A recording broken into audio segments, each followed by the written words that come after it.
상쾌한 아침 원주에서 출발합니다.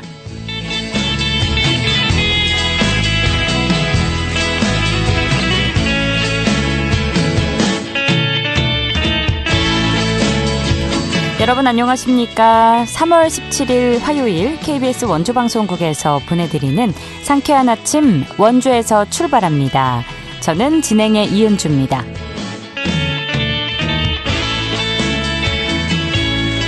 화요일인 오늘도 일교차 큰 하루가 예상됩니다. 아침 최저기온 0도 안팎으로 출발해 한낮에는 16도까지 오르면서 일교차가 15도 이상 벌어지겠습니다. 변덕스러운 날씨에 감기 걸리지 않도록 옷차림 신경 써주시고요. 오늘 하늘은 대체로 맑겠고 대부분 지역의 초미세먼지 농도 보통 단계를 회복했지만 아직 원주 지역은 나쁨 단계를 보이고 있습니다. 탁한 대기질에도 대비를 해주시기 바랍니다. 내일은 전국적으로 비가 내릴 전망입니다.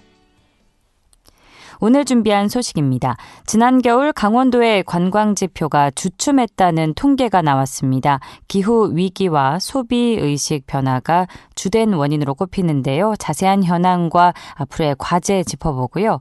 원주시 동부복합생활지원센터가 주말 가족 참여 프로그램을 운영합니다. 이 소식은 리포터 코너에서 전해드립니다. 끝으로 영서 남부 각 지역과 연결하는 통신원 코너 준비되어 있는데요. 오늘은 평창 소식 들어보도록 하죠.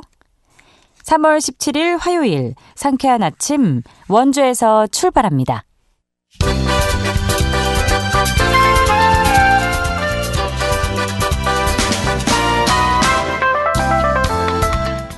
오늘의 뉴스입니다.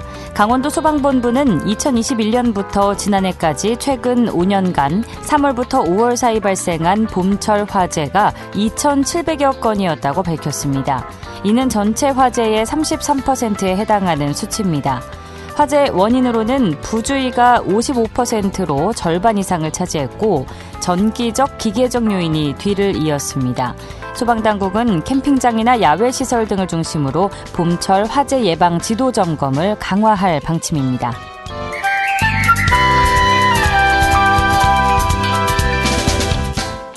강원도가 앞으로 10,000제곱미터 이하의 소규모 절대농지 해제를 확대합니다. 이는 농업진흥지역으로 관리되는 농지 가운데 여건 변화로 보존 가치가 낮아진 땅을 효율적으로 관리하기 위해서인데요. 강원도는 지난해 효용 가치가 낮은 소규모 농지 1.22제곱킬로미터, 축구장 170여 개의 면적을 해제했습니다. 또 앞으로 지역별로 수요조사를 진행해 맞춤형 농지 해제를 늘려나갈 계획입니다.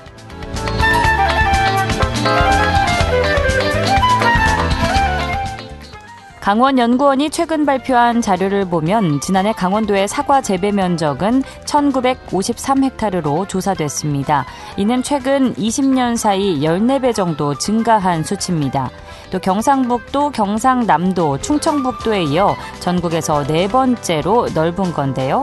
강원연구원은 기후변화로 강원 사과 재배 면적은 계속 증가할 것으로 전망되며 품질 관리를 통한 경쟁력 강화가 중요하다고 밝혔습니다. 오늘의 뉴스였습니다.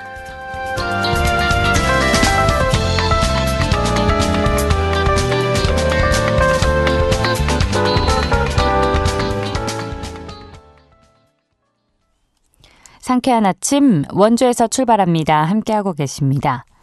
한국은행 강원본부의 자료에 따르면 지난 겨울 강원도의 축제 방문객과 스키장 이용객 모두 감소세를 보였는데요. 여러 요인이 복합적으로 작용한 것으로 분석됩니다. 강원 겨울 관광의 현 주소는 어디쯤인지 그리고 앞으로 어떤 전략이 필요한지 이야기 나눠보겠습니다. 한국은행 강원본부 기획금융팀의 이지영 과장 전화 연결돼 있는데요. 과장님 안녕하세요. 안녕하세요. 네, 해마다 겨울이면 사실 이 강원도를 찾는 관광객이 많습니다. 특히 겨울 축제와 스키장을 중심으로 방문이 이어지곤 하는데 지난 겨울을 중심으로 강원 지역 관광 경기의 전반적인 흐름부터 짚어주실까요? 네, 강원 지역 이번 겨울 관광 경기는 전반적으로 다소 부진한 흐름을 보였습니다. 강원 지역의 대표 겨울 관광 콘텐츠인 겨울 축제 방문객 수는 전년 대비 6.3% 감소했고 스키장 방문객 수도 15.3% 줄어든 것으로 나타났는데요. 세부적으로 보면 일부 축제는 전년보다 방문객이 소폭 늘었는데도 전체 방문객 비중이 가장 큰 화천 산천어 축제의 내방객 수가 크게 줄어든 점이 전체 감소에 가장 큰 영향을 미친 것으로 보입니다. 또 스키장의 경우 영서 지역은 지난해에 이어 감소세가 지속됐고 영동 지역도 올해는 감소로 전환되면서 강원 지역 겨울 관광에 부진한 모습이 보다 뚜렷하게 나타났습니다.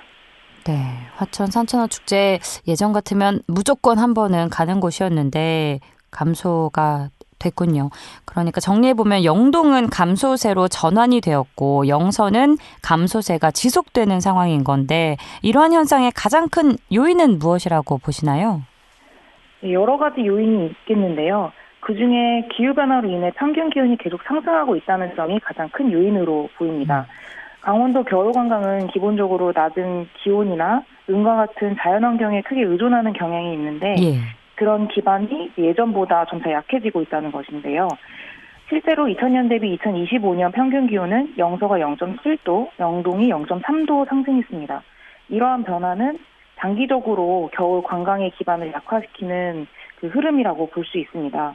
특히 그동안 비교적 안정적인 모습을 보였던 영동 지역의 스키장 방문객 수까지 이번에 감소세로 전환됐다는 점에서 그 영향이 더 분명해졌습니다. 그런데 사실 올겨울 영서 지역은 기록적인 한파가 길게 이어지지 않았습니까? 말씀해 주신 것처럼 평균 기온 상승도 문제긴 하지만 이런 극한 한파가 장기화된 점도 관광객 감소에 영향을 좀 미쳤다고 볼 수 있을까요?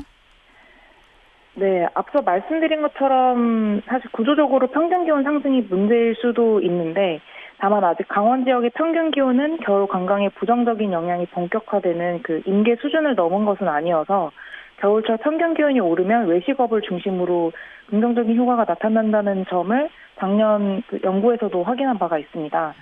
근데 반면에 한파처럼 이상기후가 심해지는 경우에는 정반대 모습이 나타났는데요.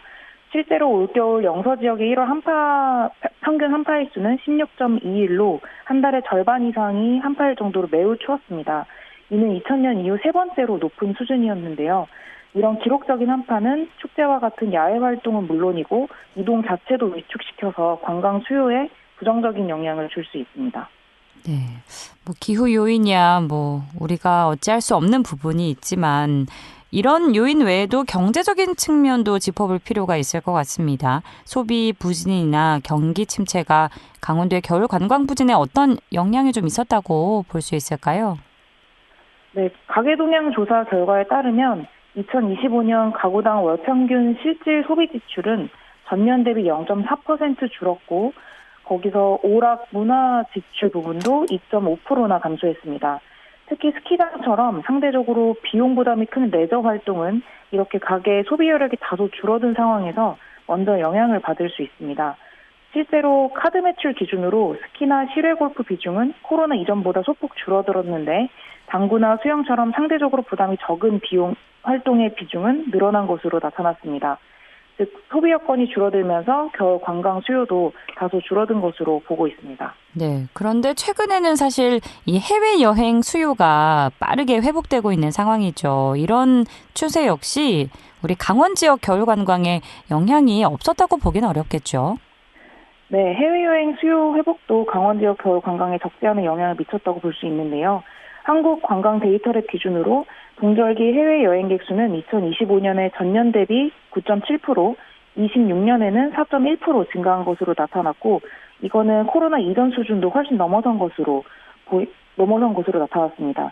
즉 겨울철 관광 수요가 국내에만 머무르지 않고 해외로 이동하면서 강원 지역 관광에도 영향이 있었던 것으로 보입니다. 네, 그렇다면 이런 구조적인 변화 속에서 겨울철 강원도의 관광산업이 경쟁력을 유지하기 위해서는 좀 어떤 노력이 필요하다고 보시나요? 기존의 축제랑 스키장을 활성화시키는 것도 중요한데 기후변화나 소비 패턴에 대응할 새로운 관광 수요를 창출할 노력이 필요할 것입니다. 대표적인 방안으로 동절기 전지훈련과 스포츠 대회 유치가 있는데요. 실제로 강릉이나 삼척 등 일부 시군에서는 이런 사업을 추진하고 있고 올해는 방문 선수단 인원이 증가하는 성과도 확인되었습니다. 이러한 수요는 단순 방문에 그치지 않고 며칠간 체류하면서 지역에서 소비하기 때문에 일반 관광에 비해 안정적으로 지역 경제에 도움을 줄 수 있습니다. 따라서 이런 유치를 다른 시군으로 확대하기 위해서는 기존의 실내 체육관을 개보수하거나 증축하고 시설이 부족한 지역도 다른 지역의 체육시설을 함께 활용하는 등의 시군 간 협력이 필요하다고 생각합니다. 네, 말씀해 주신 부분과 연관이 있을 것 같은데 우리 강원도가 2018 평창 동계올림픽 이후에 다양한 동계 스포츠 시설을 갖추고 있습니다. 이런 기반 시설을 보다 적극적으로 활용해서 겨울철 관광 활성화로 연결할 수 있는 방안에 대해서도 말씀해 주시죠.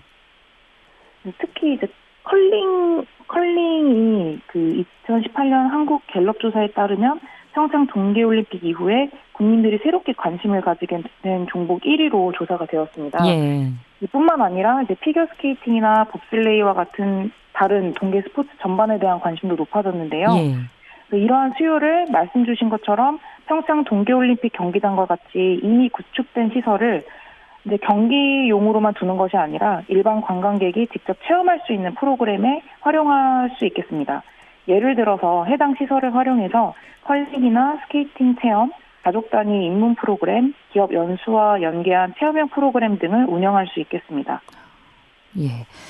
어쨌든 이렇게 최근에 부진한 흐름이 이어지고 있지만 기대해 볼 수 있는 측면도 많이 있습니다. 우리 강원도는 여전히 설산과 바다, 온천 등 매력적인 겨울 자연 자원을 갖추고 있는데 이런 요소들을 잘 살려서 겨울철 관광 수요를 확대할 새로운 사업 모델은 좀 어떤 방향으로 고민해 볼 수 있을지도 말씀 부탁드립니다. 네, 겨울철 자연 자원은 대규모 숙박시설과 연계하여 강원형 복합 전시, 즉 강원 특화형 마이스 사업을 개발하는 데 활용해 볼 수가 있습니다. 예를 들어서 기업 회의나 학회, 국제회의 등을 진행할 때 이런 회의만 단순하게 하는 것이 아니라 온천, 명상, 겨울 산악 체험처럼 강원의 자연을 활용한 휴양 프로그램을 함께 연결하는 방식인데요. 이렇게 하면 단순 관광을 넘어서 여러 날 머무르면서 그 참가자들이 소비하는 그런 수요를 확대할 수 있을 것입니다. 이런 사업이 가능하려면 관련 행정기관은 협의체를 구성하고 정례적으로 논의할 수 있는 장을 마련할 뿐만 아니라 민간 기업도 숙박, 회의, 체험 등을 연계한 프로그램 개발하는 데 적극적으로 참여할 필요가 있습니다. 네, 여러 차원의 노력이 필요해 보이는데 기후변화와 소비 패턴 변화라는 큰 흐름 속에 있습니다. 강원 지역 겨울 관광이 지속 가능한 방향으로 나아가기 위해서 그럼 가장 중요한 과제는 무엇이라고 생각하시는지 끝으로 말씀 부탁드립니다. 네, 가장 중요한 과제는 겨울 관광을 조금 더 다양하게 만드는 것이라고 생각합니다. 예. 기후 변화도 있고 사람들의 여가 레저에 대한 소비 방식이 많이 달라지고 있기 때문인데요. 그래서 앞서 말씀드린 것처럼 강원도도 기존에 꾸준히 사랑을 받았던 겨울 축제나 스키장 중심의 관광 콘텐츠를 좀 유지를 하되 동절기 전지훈련이나 스포츠 대회 유치도 확대하고 컬링과 같은 다른 동계 스포츠 체험 수요도 기존에 구축된 그런 시설들을 활용해서 새로운 관광 모델을 키워나갈 필요가 있을 것입니다. 네, 저도 겨울하면은 대표적인 겨울 축제 몇 개와 스키장이 떠오르곤 했는데 여기서 좀 더 다양화될 필요가 있고 그럴 가능성이 충분히 있다고 생각을 합니다. 네. 사실 겨울철 기온이 해마다 오르고 있고요. 소비 흐름 역시 쉽게 예측하기 어려운 상황인데요. 이럴수록 기존 방식에만 기대기보다 구조를 다시금 점검하고 새로운 방향을 모색해봐야 하지 않을까 싶습니다. 위기를 그럼 기회로 만들 수 있겠네요. 과장님 오늘 말씀 여기까지 듣겠습니다. 고맙습니다. 감사합니다. 강원본부 기획금융팀의 이지영 과장과 이야기 나눴습니다.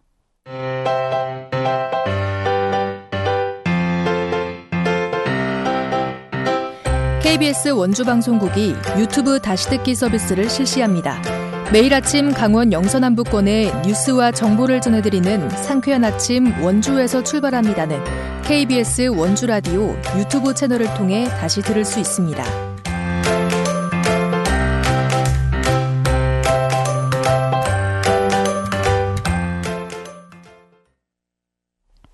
(8시 45분) 지나고 있습니다. 주말에 아이들과 함께 어떻게 시간 보내면 좋을지 고민하는 분들 많이 계실 텐데요. 원주에서는 가족과 함께 특별한 시간을 보낼 수 있는 프로그램인 온 더 패밀리가 준비됐다고 합니다. 어떤 내용인지 추인혜 리포터와 자세히 알아보겠습니다. 어서 오세요. 네, 안녕하세요. 가족과 함께하는 시간이 점점 소중해지는 요즘인데요. 마침 가족이 함께할 수 있는 특별한 프로그램을 소개해 주신다고요? 네, 주말에 가족과 함께 시간을 즐겁게 또 의미 있게 보내고 싶은데 어떻게 보내야 할지 마땅한 기회를 찾기 어려웠던 분들 많이 계실 텐데요. 아이와 함께 체험도 하고 또 가족 간 소통을 할 수 있는 프로그램인 온 더 패밀리가 원주에서 운영되고 있습니다. 가족 간의 소통을 늘리기 위한 취지로 기획된 프로그램인데요. 단순히 아이 교육이나 부모 강의 형태로 그치는 게 아니라 가족과 함께 활동을 즐기고 경험을 나눌 수 있게 준비가 됐습니다.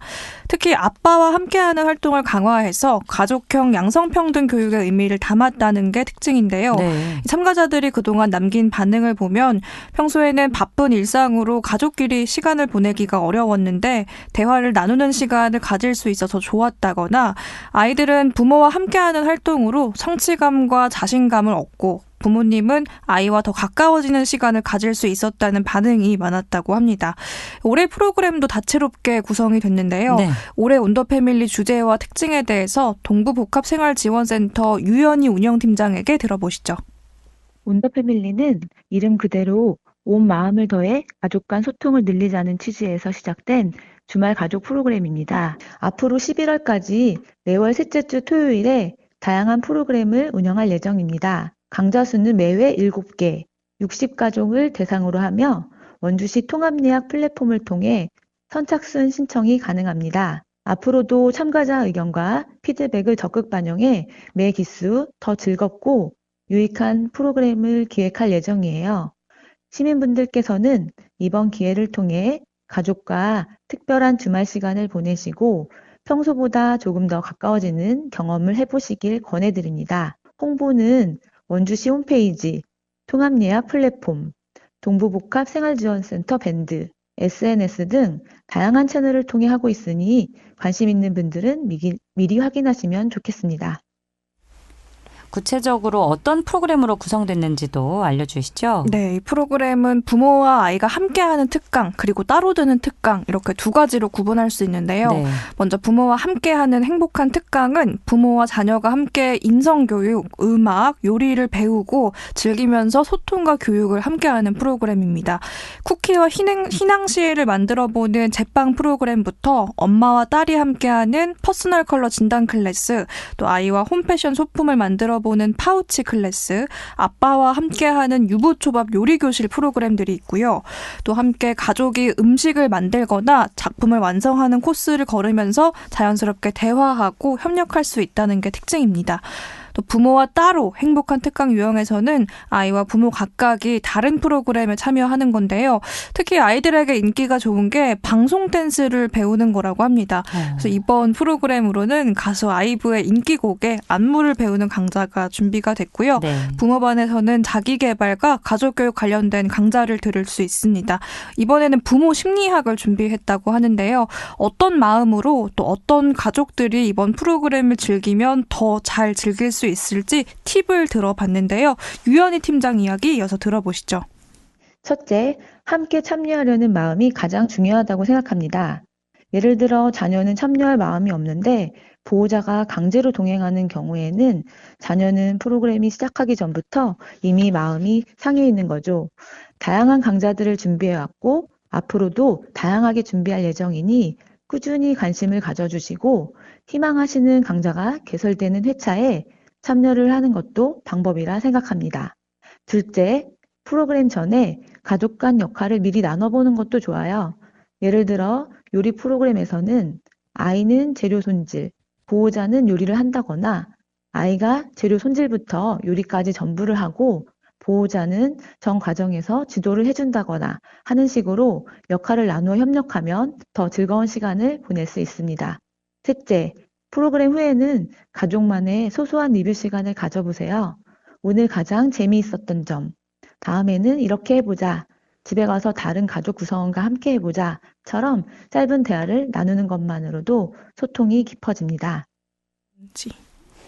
프로그램은 언제부터 진행되는지도 알려주시죠. 네, 이번 프로그램은 이번 토요일부터 11월까지 매달 셋째 주 토요일에 진행될 예정인데요. 18세 이하 자녀를 둔 가족 중 관심 있는 분들은 동부복합생활지원센터로 연락하시면 함께 하실 수 있습니다. 네, 함께하는 가족들에게 소중한 추억이 될 오늘의 소식이었습니다. 오늘도 고맙습니다. 추인혜 리포터였습니다. 네, 감사합니다.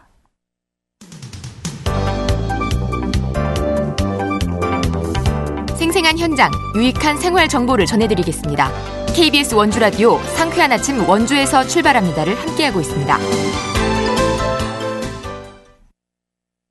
상쾌한 아침 원주에서 출발합니다. 함께하고 계시고요. 8시 51분 지나고 있습니다. 각 지역과 연결해 영서 남부권의 생생한 소식 전해드리는 통신원 코너입니다. 오늘은 평창 소식 들어보죠. 평창군 노인복지센터 박희서 센터장 연결돼 있습니다. 센터장님 안녕하십니까? 안녕하세요. 네, 자 오늘의 첫 소식으로 평창군에서 환경 보호를 위한 음식물류 폐기물 감량기 설치 보조금 지원 사업을 모집하고 있다는 소식 전해주신다고요? 네, 맞습니다. 평창군에서 음식물류 폐기물 감량기, 즉 음식물 처리기 구입 금액의 80%를 지원하는 사업을 진행한다고 합니다. 어제부터 선착순으로 총 27대 구입 비용을 지원하고요. 이 중 10대는 예비 순번이라고 합니다. 지원 금액은 최대 50만 원, 가구당 한 대 가능합니다. 평창군에 1년 이상 주소를 둔 세대주나 세대 구성원이 신청할 수 있고요. 사업장은 이번 사업에서 제외됩니다. 보조사업자로 확정된 후 감량기를 자부담으로 우선 구매한 다음 영수증 등 증빙 자료를 제출하면 된다고 하니까요. 음식물 처리기 구입 계획 있었던 분들은 평창군청 환경과로 문의해 보시기 바랍니다. 네, 음식물 처리기 요새 가정마다 많이 들여놓고 계신데 지원 자격이 되시는 분들은 꼭 잊지 마시고 이 통 큰 혜택 챙겨보시면 좋겠네요. 자, 다음 소식입니다. 얼마 전에 저희가 전화 연결로 관련 소식을 전해드리기도 했는데 평창 치유의 숲이 정식 개관을 앞두고 무료로 시범 운영을 한다고요?